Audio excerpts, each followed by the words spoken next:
All right, thank you everybody for joining, and happy National Caregivers Month as well. I'm Amanda Dyer, the co-director and producer of the documentary Unseen: How We're Failing Parent Caregivers and Why It Matters.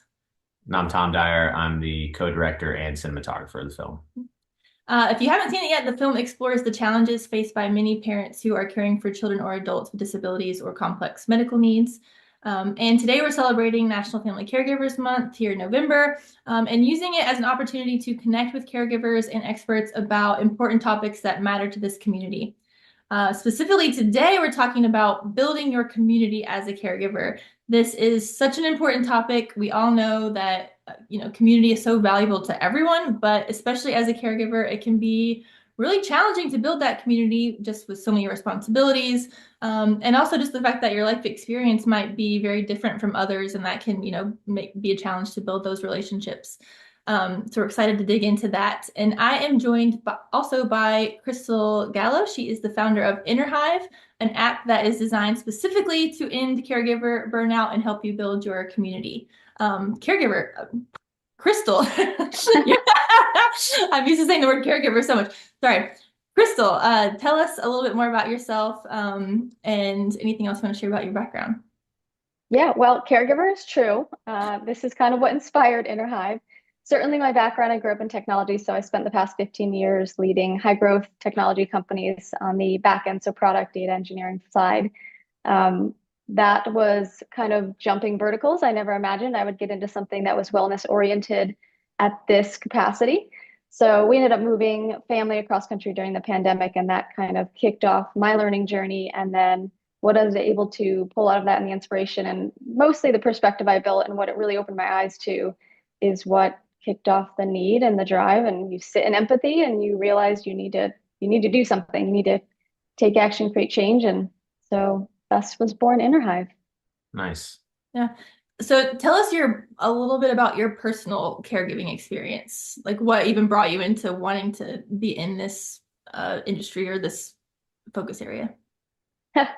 Well, I would say that it was very unexpected. So I have to imagine there's a lot of other people out there that maybe got catapulted in, or maybe they anticipated. I'm not sure, but for us during the pandemic, we found ourselves in a crisis situation. So as you guys just hit on, we go across country quite a bit, but it is not a short journey, and there's a lot of complexity when you think about moving. And there was a crisis situation. Grew up in a multi-generational family, so had the privilege of living with my grandparents. They were really critical to my development. So when we got the call and there was a situation, we weren't in a position where we could kind of move back across the country. So we had to act quickly. We had to think about what that meant. What changes were realistic? Was there anyone there that could support them? No.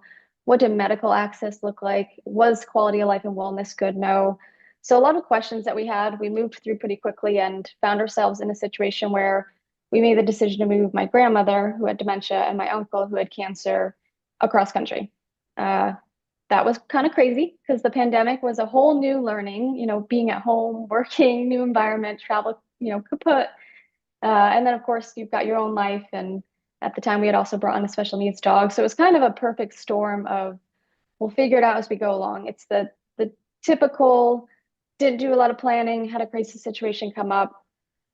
You do the best you can, you act fast. But really, what happens is it all kind of unfolds after. And a lot of that learning is both rich because I was able to develop new perspective, but also really, really difficult.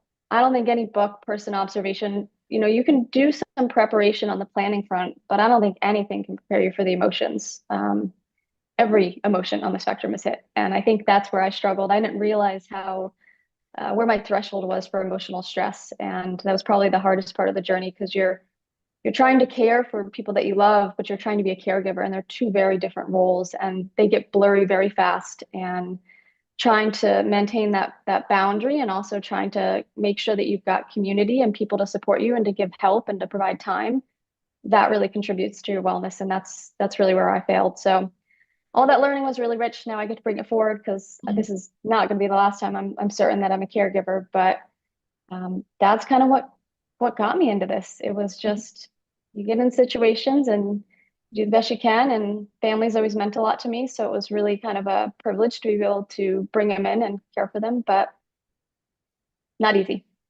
Yeah, I think that's relatable that probably most people didn't plan on being a caregiver. It's a role that often finds you, so you don't necessarily you don't know how to do it, how to be one, and how to be successful at it, and all those challenges start coming at you fast. And so it's a really common story, I think, for it to be stressful right out of the gate.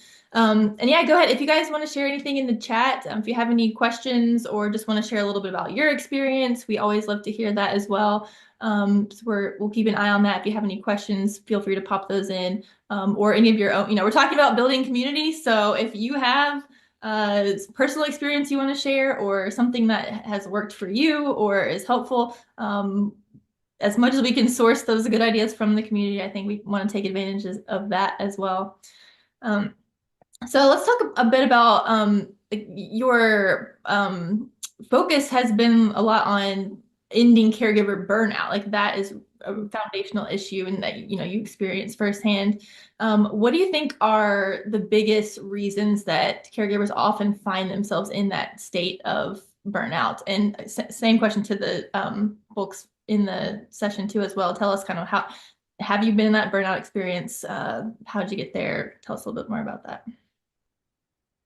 Yeah, maybe I'm oversimplifying here, but I don't know. I think you can reach burnout in so many different areas of life. And for me, something I found is if you're oftentimes doing too much of one thing, like you're spending all of your energy, your time, focus, everything on that one thing, and you don't take breaks, you don't have help, you don't create space to focus on yourself or find things that kind of fill your cup, whether it's learning, relaxing, um, creative expression, whatever it is. But if you're over indexing, I really feel like it's easy. You miss the signal sometimes and you burn out. And with caregiving, you get so immersed in the role of caregiving, helping, loving, being there, supporting, thinking about safety, thinking about all these logistical things, but also how are you going to, adjust to your environment? What do you need to give them?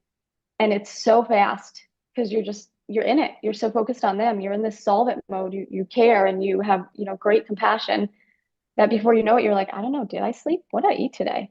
I don't remember the last time I talked to friends. Oh, they're messaging. They want to do coffee. I don't have time for that. You're gonna like check back in a couple of years.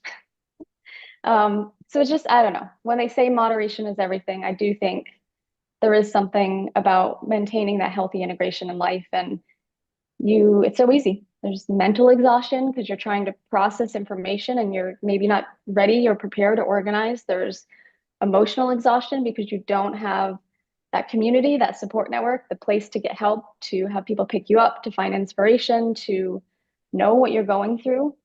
There's financial strain for sure. And there's physical exhaustion too, because your life is changing, you're adjusting, and when you're running on empty, sometimes you feel it, and there's a big wellness impact. And so, for us at Inner Hive, we recognize how critical community is to unlocking that. We know that when you have community, you've got the opportunity to feel connected. You've got the ability to ask for help and seek and receive it. That saves you time. That then creates space for you to focus on your wellness. And at the core of it, when you're burning out, your wellness is impacted.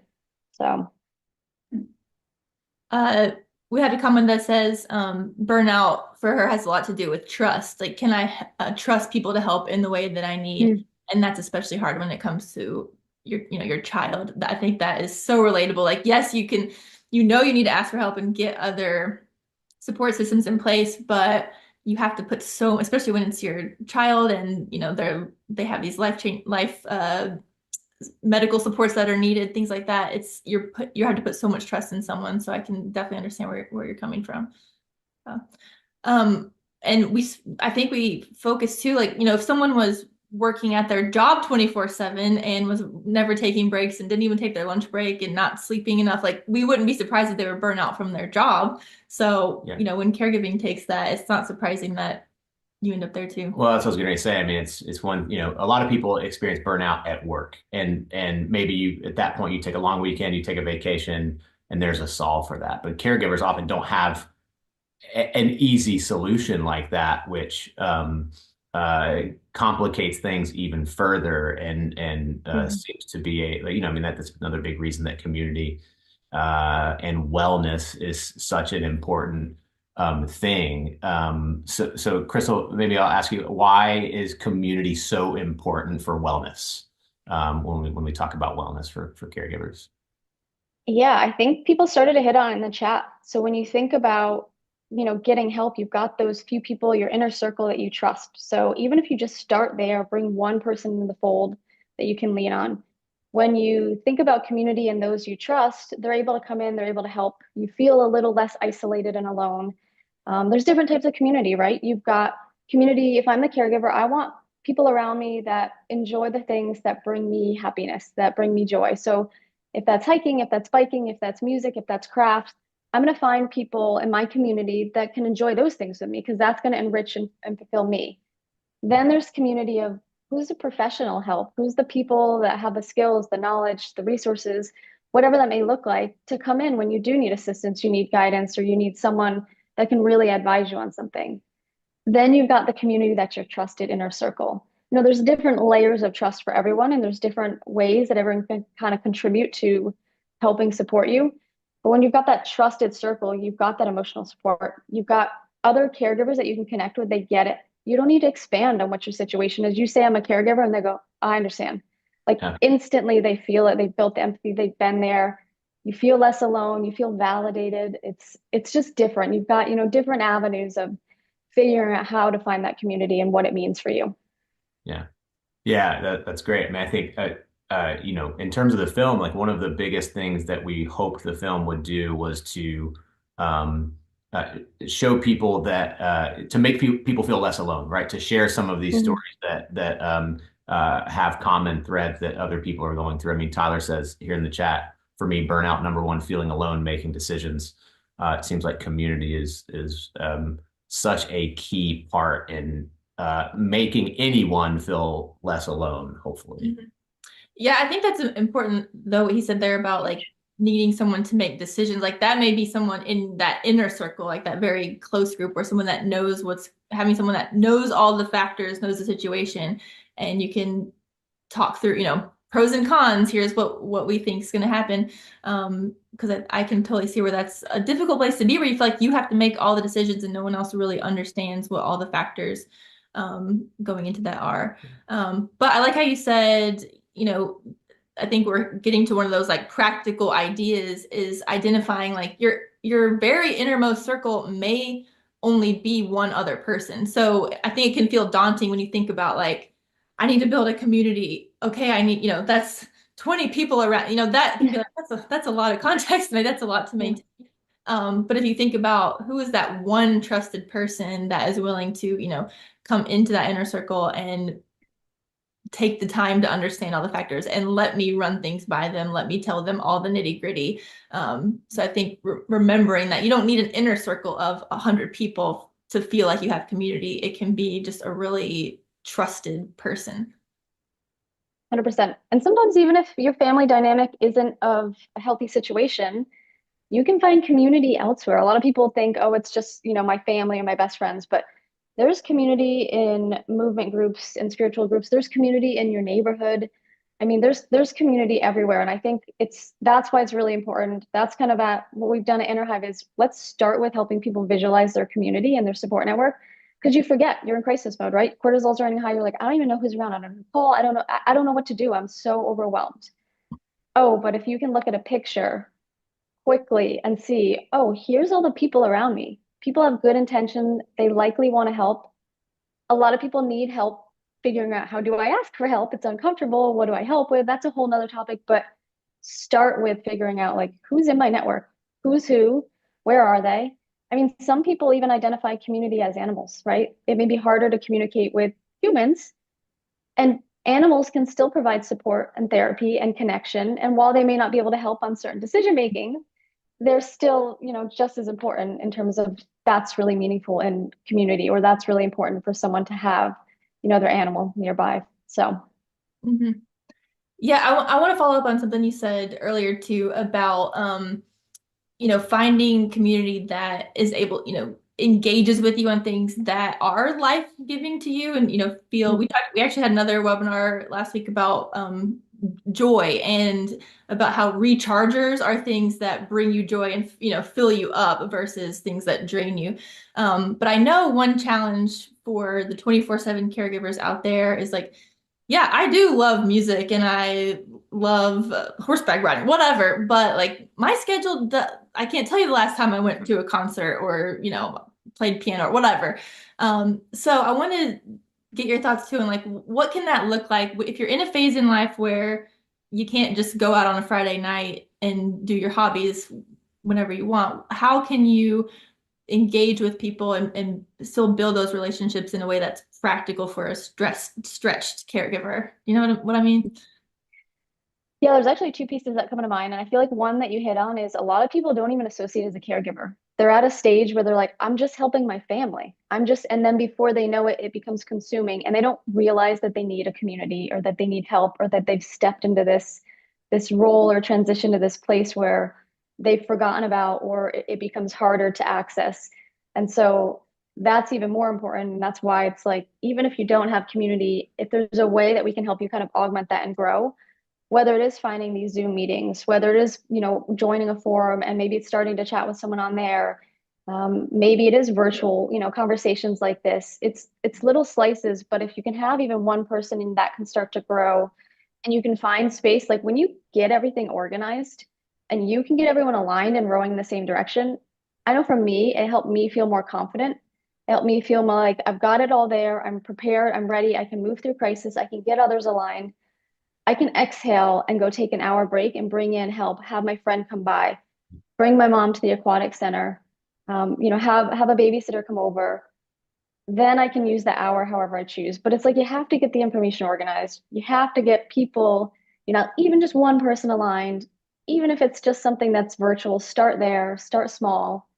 Um, find the simplest way of how can I talk to you? How can I express? Some people even start with journaling.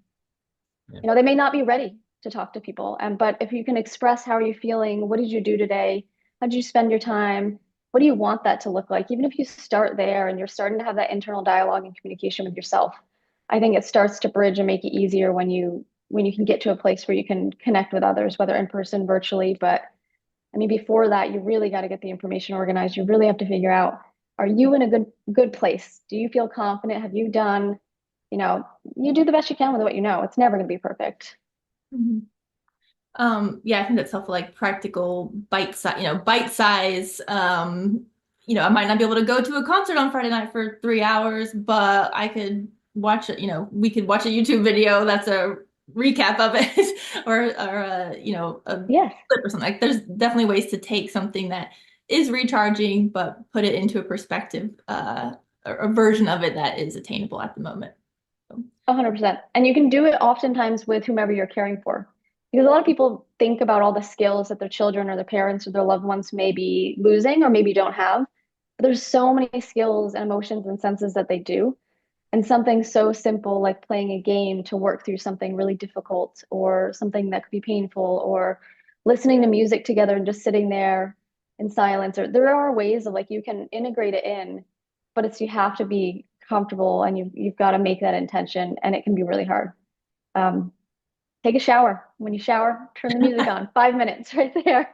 There you go. If that's your space, like, there were times when I would be bathing, but we would put music on that I would like or music on that she would like. And then there would be humor. There would be something that we could connect with, something that would lighten the mood to move through it, to make it less uncomfortable, or to make it more joyful, whatever it is. Like there are different outlets. I think this is where community comes in. People that have been there, that have done it, they often have tips or guidance or here's Yeah. what worked, here's what didn't work. And you're not always thinking about things. You have blind spots. So it's really awesome when you can chat with others and you have an aha moment and you're like, oh, cool. Yeah, I should try that. mhm. Yeah, it's good.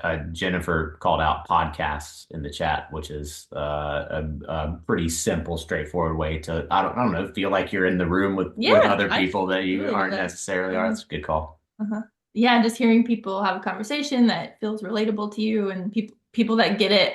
I know there's tons of caregiver community and disability parenting podcasts that are a good way to dip your toe. Maybe you don't have the energy to contribute to a conversation at the moment, but you can listen to one and it feels like, getting to know people who get it.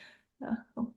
What about one thing Yeah. that's always been kind of important to me is, as we've learned more about caregiving and talked with so many caregivers, is I hear from a lot of people that say, nobody wants to help, nobody wants to get involved with our family.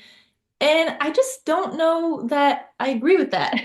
I think, of course, I'm not saying it's easy to come by people who want to help or that they're coming out of the woodwork. But I do think largely lots of people are willing to help and are interested in supporting you. They just don't always know what's going on. Like, the whole premise of the film is that caregiving happens behind closed doors, and unfortunately, because accessibility is often so limited in public spaces, we don't see caregiving families.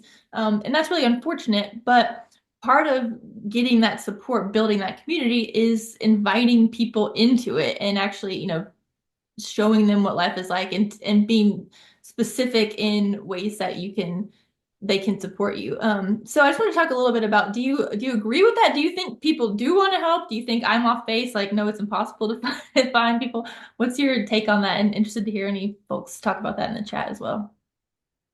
I think it's really hard to ask for help. I think this is something I personally struggle with. Forget about caregiving, about being in crisis. I just suck at asking for help. Like I want to learn, I want to figure it out. I want to go through that failure. And I'll hit my head against the wall and then go, oof, I got it. Whereas if I would have just asked for help, I could have moved through faster, or someone could give me a tip, or there is richness in the learning, but there comes a time when help will accelerate. Help is so critical. And I think so many people just struggle with, how do you ask for help? Yeah. It can be uncomfortable. I also feel like, to your point, families are spread out. And I think everyone, if we give them the opportunity, they have good intention. They want to know how to help, but they don't always realize when you're coming at someone with a lot of questions, they don't have the mental load to think about all the different areas, or they're already overwhelmed. And so, you have text, you have calls, you have emails, you have 50-page discharge, documents that you get. It's Yeah. there.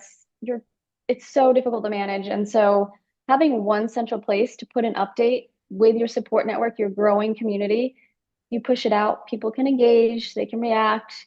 You can, basic things. This is something we're actually working on with Inner Hive. We're building out the ability to ask, and we're starting with the key necessities. So people always need transportation, they always need food, in many capacities, housing. And if there's things that we can help with, everyone wants time. Time is so valuable. It is our greatest currency. And so if you can help with many of these things and it can free up time, that time then can be spent differently as a loved one. That time can be spent on yourself. And so in this community space that we have, we offer the opportunity to just say, I need help Thursday, Tuesday, transport food. People can opt in. You don't need to repeat yourself as a caregiver and tell the story a million times, because that has mental drain. You don't need to have uncomfortable, in-person conversations. You can just put it out there, and people that want to help can help. And it's not always, it could be resources, it could be time, but there are boundaries, and letting the family be able to have a space to articulate those boundaries, I think, is really helpful, because it can be overwhelming. So many people want to help, but it's like comes in like a rush sometimes. Yeah, well, I mean, I think it's a great call out. It's an important platform, I think, because like it's an interesting part of the human condition of like you said, a lot of people have such a hard time asking for help. But then I think there's the flip side of a lot of people that are willing to help don't really know how to, or feel a barrier of like, how do I help? And when you have both of those things happening at once, it creates this gap, right? That we're trying to fill. And it's an interesting thing. I mean, I'm sure I know caregivers deal with it on a huge scale. I think that's an interesting thing about the human condition, that gap is created. And it sounds like what you're doing is trying to make that gap easier to cross for both sides, for sure. But do Yeah. you find that when caregivers can figure out how to ask for help in a tangible way, that they get good responses? They Oh get yeah. Oh yeah. It's very rare that I've seen when we've talked to families. So when this was going on, there were things that I failed hard at. That was one of them. So asking for help, figuring out community. I get stressed. I go into fix it, solve mode. I block everyone out. We had the opportunity to connect with over 200 families to understand families that were caring for children with medical complexity, all the way up to caring for their parents or their partners. And what I found in that conversation was there was such an emotional barrier around that help and what to do, and that trust and that confidence, and also guilt. I don't know if I want to step away. I don't know if I want someone else. What if something happens? What if I didn't give them enough information?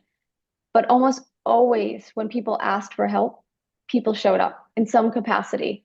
Whether or not that was the expectation gap, I think there's some opportunity there that comes down to some communication. But I didn't really encounter any experience in talking to other families or for myself where if you didn't express that you needed help, if you didn't show that you were vulnerable and you're breaking down so someone could step in, I wasn't met with any sort of resistance there. Is that something that you guys have experienced or have heard that when people have asked for help or where they found the opportunity that people have been like, nah, I'm good. I don't, you do your thing. No, I think everybody has to find, the caregivers have to find the people who are willing, like, and I mean, I think they reveal themselves pretty quickly. If you make it, because so many times they're hearing, yeah, just let me know what you need. I'm happy to help. Give us a call if you need anything. And that's just so amorphous and ambiguous Yeah. that the caregiver is like, what do I do with that? I don't know what I need right now. I can't even, and then when the time comes, there is something, that's not top of mind. Like you don't remember who said that to you. And I think I have heard from others who have said, we tried having outside nursing or we tried going to the grandparent, whatever that looks like, and had a bad experience for some reason, which is totally valid. But at that point, maybe write it off, like just completely say, forget it, I'm not asking anymore, I'll just do it myself. And while you can totally understand how you get there because it's so frustrating. I mean, I know that just from my day-to-day job when you try to get someone to do something and it doesn't turn out right, you're just like, forget it, I'll do it. Totally relatable. But that sets you up in this cycle of like, I do everything myself, nobody can help, you're isolated. People just are kind of like, if they are willing to help, they're just like, I don't know how to get in there or what I can do that would be helpful. So I think it sets up that just that challenging cycle and that gap that we're talking about. So I guess my encouragement would be like, even if it didn't work one time or a couple times, I promise you there are people out there who want to help and can do it and can help in a meaningful way, and being willing to try to find that because the benefits will, when you get there, the benefits will outweigh that struggle to get there. Yeah, 100%. That's something that we're trying to work through. We've been connecting with families and trying to take feedback to figure out the best way of setting up this help calendar, help space for families because we don't want it to be too flexible because to your point, people say I can help or I can do this and they're like, no, I can't think about it. No, I'm too busy.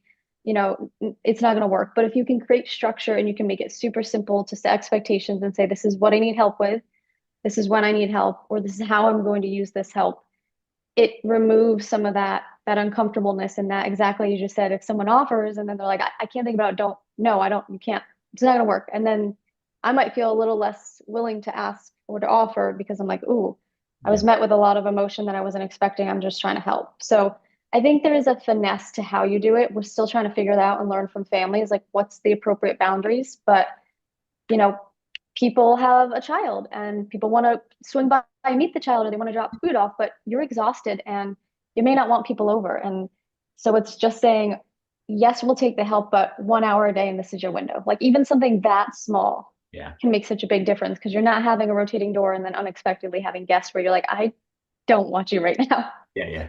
Yeah. Yeah, or trying to be clear about like, we actually don't need a visitor. We need someone to drive to this appointment. Like, what are the things that actually would be helpful and not, but yeah, no, I know it's so delicate because some people like these, they don't like your response and they're just not going to offer anymore or it doesn't fit exactly in their schedule. So I totally understand that the challenges of asking for help and building that are totally real. But I think I still just come back to like they're out there. You just got to find them, and make those connections. And that involves, putting yourself out there and being vulnerable and possibly getting rejected, but can be worth it in the end. Yeah. Yeah. But I think that's why there's different layers to community. I mean, you've got your people that you go and you do your activity and your wellness stuff with. Maybe they're going to help in a different way. Like they'll find a class and coordinate that and work around your schedule. And then you've got your close inner circle, the ones that typically take the most heat, where you're like, leave me alone or this isn't working. But they understand the intricacy. They know they maybe got all more of that contextual information. And then you've got kind of that other layer, like you'd said, where you can go and you can put it out to the community, other caregivers who get it, who have been there. They're okay. Their skin's a little thicker. It might be a little bit different than friends and family who haven't been there, right? They just don't have the empathy. Maybe thick skin's not a good analogy, but No, people I think it's people true. that have yeah, people that have the empathy like are like, I've been there, I get it, I'll come back another day. Or they've developed a resiliency and they've sat in emotion and they can see, they know where someone else is, whereas it's a little bit harder for other people, especially if those that are helping or caring for someone aren't always articulating or being vulnerable and sharing everything that's going on. It leaves a lot for the imagination to interpret. So Yeah, Mhm. that's a good point. Um, Ingrid said she's had success putting requests for help on Facebook, then it isn't directed at any particular person, and my feelings don't get hurt. That's a great one. Just being able to put out here's a specific need we have. Is anybody in my community able to hop on this? If so, great. If not, you can move on. But I think that's a great tip, Ingrid. Thanks for sharing that. Um, all right, we can switch a little bit to talk about the app specifically. I know you've really built Inner Hive around these challenges, like the asking for help, the not getting yourself so burnt out because you do have people around you that can support you, and just keeping it all organized. Because I know, like we talked about, if someone says, "Yeah, let me know what you need," and you can't even think of the things that you need at the moment, that's kind of, you're stopped dead in your tracks right there. So tell us a little bit more about how, just kind of overall how the app is designed around these specific challenges that we're talking about. I mean, I guess first and foremost, it's really about we understand how important it is to be informed. We know how important it is to then be organized. So you can get everyone aligned. And then what we've just been talking about is the connection. So being connected. A lot of times you'll find that in different tools and different resources. And then as we talked about different layers of community, all of it coming back to your wellness. And so just to get and allow families the ability just to advocate for what their situation is, the very first thing that we did is build this care map. It shows who all the people in your support network are. It's dynamically changing. So if you're bringing someone in or if someone's leaving, it's very easy to represent that. And it's all aspects of wellness. So it's thinking about, your close inner circle, people in your that are friends and family, maybe people that are primary caregivers, whether family or professional. You've got your community, you've got, your specialists, your primary doctors, you've got education, you've got your living. So you've got all of that in there.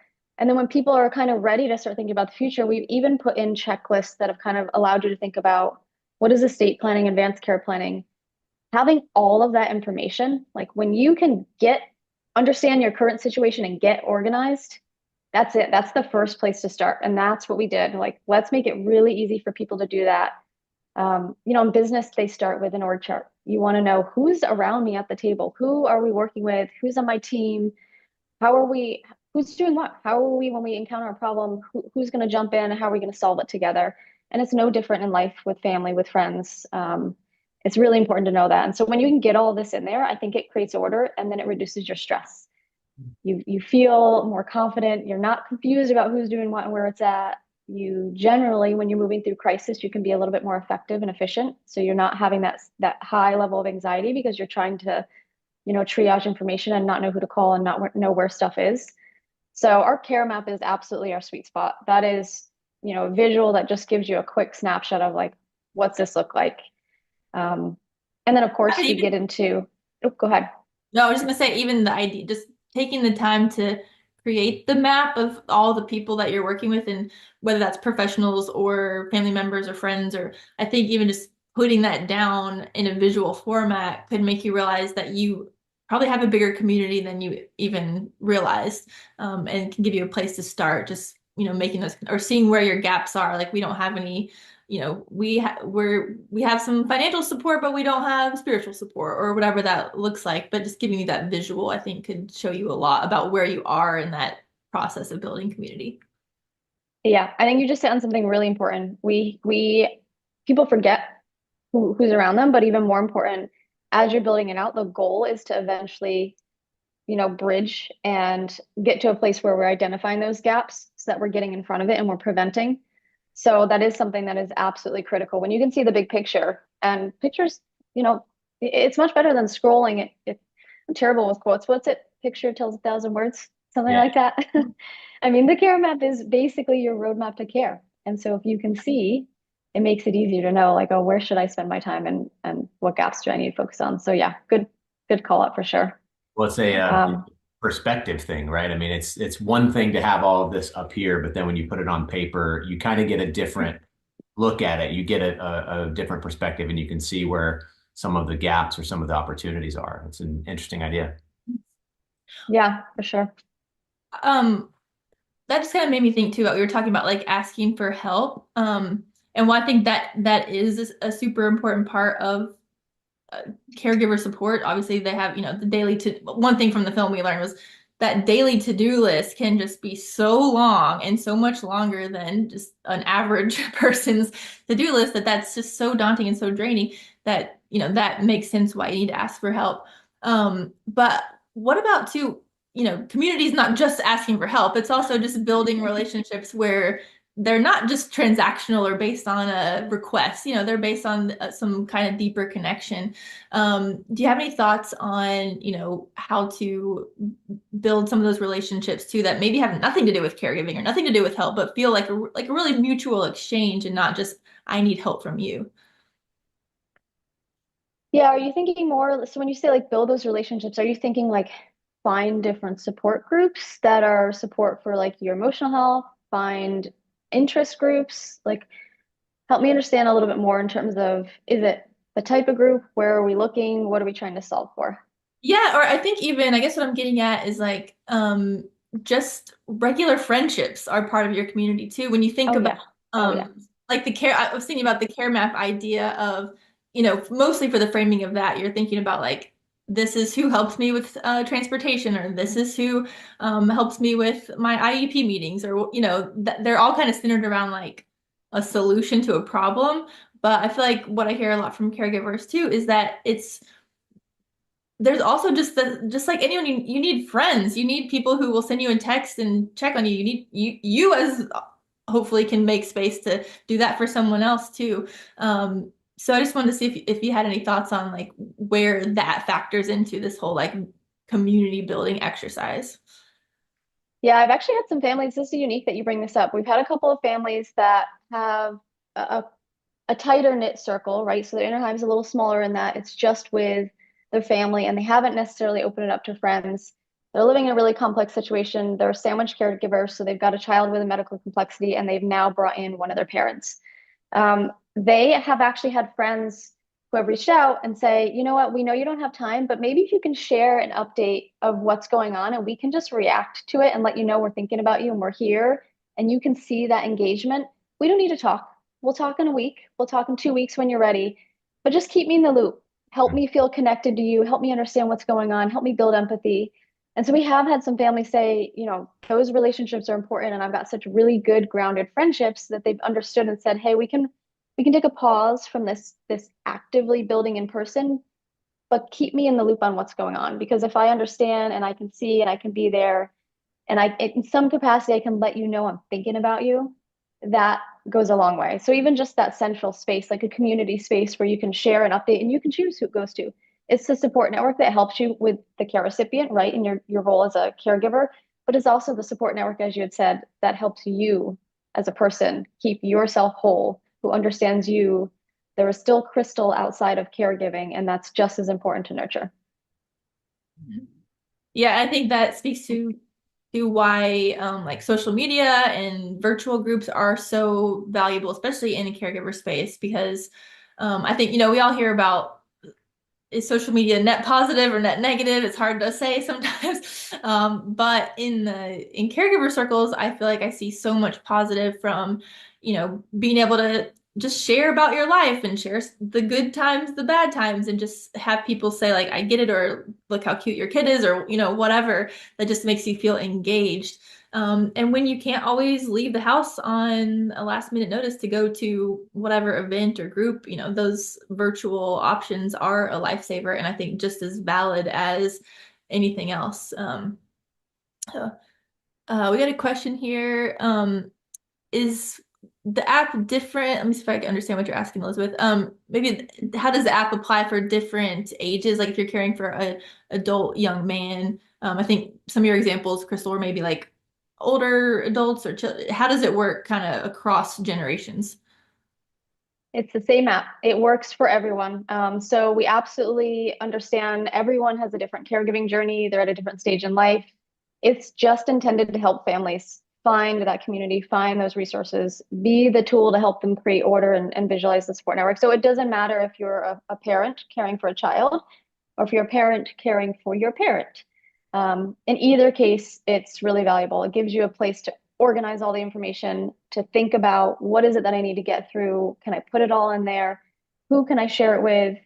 You know, who's in my support network? And then we've got a community space where you can absolutely post those updates, and you've got privacy. So you can choose, you know, different permissions of who sees what, but you can post, you can interact, you'll be able to comment eventually, and then we'll be rolling in kind of this help calendar. We also have resources. So as we hear from our community, people are really great. Knowledge is powerful. They're so great about sharing. Here's what worked, here's what didn't work. In the future, we're going to actually be opening up and creating a space where all of the caregivers in InnerHive can talk to each other. They can share recommendations, they can pin. It's like a broader social network. Because again, we want you to start with your inner circle, then we want you to grow, and we want this support network to keep building. And so that's why eventually we know that all caregivers are on a similar journey. So we want to connect to them. But we got resources that have been curated, things that people have shared and that have been successful, everything from podcasts to books to you know, people that help with guidance to you name it, it's in there. It's a great opportunity. We just launched a new Facebook space. So a safe place for anyone that's using InnerHive to be able to talk to each other, to share, because we've gotten so much feedback that I want to find others that are on a similar journey. And we have so many people that are a sandwich caregiver that are it's hard caring for yourself. Then you got to think about your parents, and you got to think about your children, and then there's so many variables. And so that is something that every day keeps getting harder. And they're like, I just want a space to talk to others that understand. So we've been trying to take that feedback and trying to create these safe spaces for people to really collaborate. Yeah, that's cool. Yeah, I was just going to say, I know there's some questions in the chat. If people are curious, like what would you recommend people start to look into InnerHive and onboard in that way? Yeah, we're in Google Play. We're in the App Store. So you can download there. You can also go to our website. It's just www.innerhive.com. You'll see the opportunity to kind of log in, so you can use a browser version. We do have, so in terms of like data, everything is encrypted when it's either at rest with us or moving. We only have a few people that have access that are trained. So we've got permissioning and protocol in place in terms of policy of what that looks like. We've gone through the entire HIPAA compliance, so we understand how sensitive it is to work with this data. We take as much, you know, care as we can. We work with providers like Amazon Web Cloud Service. They are the top security experts. If you've ever been to their data warehouse center, it's like trying to get into 5 different jails. You have many layers to go through, so we take a lot of care in terms of how we handle that, and we're continually improving. So we're continually looking to understand what else can we bring in. You know, what does that mean in terms of data privacy? What does it mean in terms of integrity? But also, how is it going to help families manage their data? You know, how they interact with their data. So Very cool. Yeah, I like the social aspect that you brought up too, because I mentioned social media a minute ago, and there's definitely, like I said, there's advantages, but it can also be a little bit not always the most friendly place, or definitely not always a safe space. So being able to create your own social network of your community, your inner circle, takes that to the next level, I think, where it is a truly safe space where you can control what people are seeing, what people have access to, or, you know, communicating with just other caregivers who you know are going to get it. I think that could be hugely valuable in that process of building a strong community. yeah. And for clarity, I do see someone asked, we are focused on the United States right now. So this is available. So if you're in Canada and you're trying to go to one of the app stores, it will not be available there. You can absolutely go to our website and you can use the browser version. You just won't be able to download it on your phone via the app. Gotcha. Nice. Yeah. All right. Well, we're winding down on time here. If anybody has any final questions you want to ask about the app specifically, or just in general, that caregiver community building, or if you have any of your own best practices you want to throw out for the group, that now's the time to pop those in there. Um, all right, Crystal, final parting words. What makes a strong community for a caregiver? What do you think are the essential ingredients? Ooh. Uh, The easy one for last, huh? yeah, I'm like, ooh. You're making I yours. mean, I don't know because there's so many different communities. You've got the community that serves you, the community that serves your role, and the community that advises you on both. But I think having people that are consistent, that show up for you, that you know you can trust, because when you build that trust with people, it makes it much easier to be vulnerable, to have open and direct conversation without feeling like there's going to be judgment or any sort of negative emotional bias that's formed. Um, yeah, I think people expressed earlier, trust is so huge. Mhm, And I think there's a lot of different, when you think about trust, there's a lot of different ways that manifest in each layer of community that you build. mhm. Um, Yeah, I yeah, think I don't giving know. people to like as much as you have bandwidth for as the caregiver, like giving people time to kind of catch up with you. Like, I know we see a lot of, I see a lot of comments about, people saying stupid stuff to you that's just so annoying, like throwing platitudes at you or just saying offensive things. And it's just so frustrating to have to hear these stupid things over and over. That hear caregivers say like, I'm not even bothering trying to build these relationships because people are, saying stupid things or they just don't get it or they're offering open-ended like, yeah, I can help, but nothing actually tangible. Um, and I think people do that because they just don't know. And I think sometimes it may be malicious, but most of the time it's just coming from ignorance. So as much as you have patience to help people help you or help people engage with you and, say like, hey, it's really not helpful when you say that. It kind of hurts my feelings. But I would love it if you said something like this. And again, if you don't have bandwidth for that in your current state of caregiving, like that's totally understandable. But if you have the mental space for that, or telling someone like, "Hey, I appreciate that you offered to help, but really what we need is dinner on Tuesdays is really hard for me to put together because of our appointments. Any chance you could bring a pizza over or whatever?" Just kind of having those things ready, like training people to be part of your community. I think goes a long way as well, and just giving them a little bit of grace, like I said, where you have the bandwidth to do that. If you don't, it makes sense. But I think there's some possibility there if we can just train the general public of what it means to be a caregiver and how you can support and be a friend. I think that real-time feedback is huge. I think when you think about building trust and you get that, it makes it easy to understand like what you can change or how you're making someone feel, or you've got good intention, just listen to people, hear them out, and then understand how to adjust. Yeah, being open is huge. All right, any final thoughts, feelings before we wrap up? No, I mean, I'm curious to hear, if people want to follow up to either of us. I'm just really always eager to understand how people interpret community for them, what it means to them, where they find it. Do you even look to spaces where you want to connect with other caregivers or other family members that are on a similar journey, or do you look to just reflect and journal with yourself? Like, I want to know all these goods. I want to know what's happening, what's going on with people, where we can meet them, how to help them. Yeah, I and you're think we're still in both on the the same early journey. Totally. And you're still in the early stages of the app, I know. So there's always more features and things coming. So people can speak into what those are going to be, I'm sure, right? Like if people are saying this would be helpful, this is what we need, that can totally influence where things go in the future. Am I right or wrong? You're right. You're 100. No, that's like when you just said a minute ago, real-time feedback. I went a million different directions. I was like, yeah, I want to know when I have food in my teeth. Yeah, I want to know if like when I show up to an appointment, I'm unprepared and I need to do something else. And yeah, I want to know what's bothering the families. I want to know what's making your day hard. I want to know how to save you time because time is precious. And if we can use that time to spend it differently for ourselves and in joyous moments with people we're caring for, like that's huge. That right there, the combination of those two, that's the crux of wellness. And so I always want to know, like, how can we help caregivers be more productive and efficient with their role without losing that humanity, that compassion, that all the things that you as a loved one want to provide for your child or for your parent or your partner. Um, so I'm just, yeah, I want to know. I want I'm a learner at the core. So for me, more information and learning is better. It helps me kind of, whittle down and understand how can we serve people.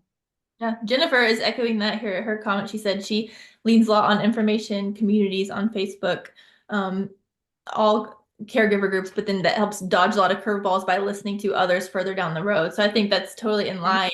Like if you can hear someone who maybe has a kid that's 10 years older than yours or something, you can learn them Yeah. saying, here's what I would do differently if I could go back. And I think that is really helpful. Just the more information you can have, the better. Yeah. Eventually, when we roll it out, I'll be excited to get feedback from communities and families. But when you're in school and you often have a tutor, you have a mentor, or you're in business and you pull an advisor, whatever that may look like, we're looking at that concept because we've actually had on the caregiving journey, it's long and it's our life. And we've had people say when they get to the end and maybe they've lost someone and they're grieving, they feel so much reward and joy by sharing what they learned and working with someone that's earlier in the journey. So we're trying to figure out how can we bring those people and their rich learning and their empathy and everything they have to offer, how can we pair them up with people that are new to the journey or need help? Because Yeah. I've seen micro instances of those relationships and they are so powerful when they bloom and they've created friendships that are deeper than anything else because you're in it. Like when you're at that level and you've exposed this much, like you don't get any more real than that. So that's something we're definitely playing with, and I'll be excited when we can roll out and get feedback on. Very cool. Yeah, more features all the time. I know. All right, let me I think oh wait, hold on, one more question. Is the app live? I'm in the US, but I don't see it on Google Play. So do you search Inner Hive? What's the best way to find it actually in the App Store? Yep, you can go and it should be in there called Inner Hive, one word, and it should be on Google Play. It's a little blue icon. We can certainly follow up after with all the links as well, if that's helpful. I don't know if you have everyone's information from registration, Yeah, but yeah, we do. We'll send you an email with links. Or if you're watching this later on the website or YouTube, we'll put it in the comments. But also if you go to innerhive.com, you should be able to, there should be links to the App Store. I think I remember seeing those. Smart. So yeah, or feel free to email us, and we'll make sure you have what you need. All right, I think let's end on these words from Elizabeth. She said, community is how we thrive, not just survive. I think that's a really good sentiment. You can survive a lot, but community is really how we take it to thriving, and really enjoying your role as a caregiver and being successful. So thank you, Crystal, so much for joining us. I really appreciate your time and lots of good nuggets in here that I hope folks take with them. yeah, this was awesome. It's really cool to see the comments and you guys interacting and engaging along the way. So thank you for giving us some feedback and being part of the conversation. It made it more fun. Yeah, thank you guys for engaging. All right, thanks a lot. Have a good afternoon. Bye. Thanks. All right. Bye, guys.